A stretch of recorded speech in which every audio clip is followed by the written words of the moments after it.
জড়োয়ার ঝুমকো থেকে একটা মতি খসে পড়েছে, খসে পড়েছে। আমি কুড়িয়ে নিয়েছি, আমি কুড়িয়ে নিয়েছি।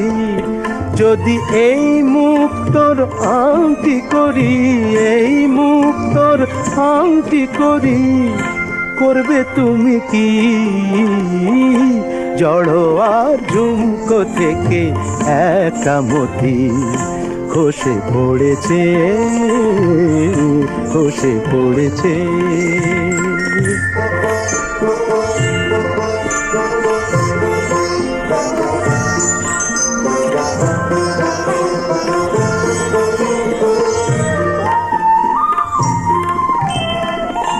সকলেই দেখবে আমার অনা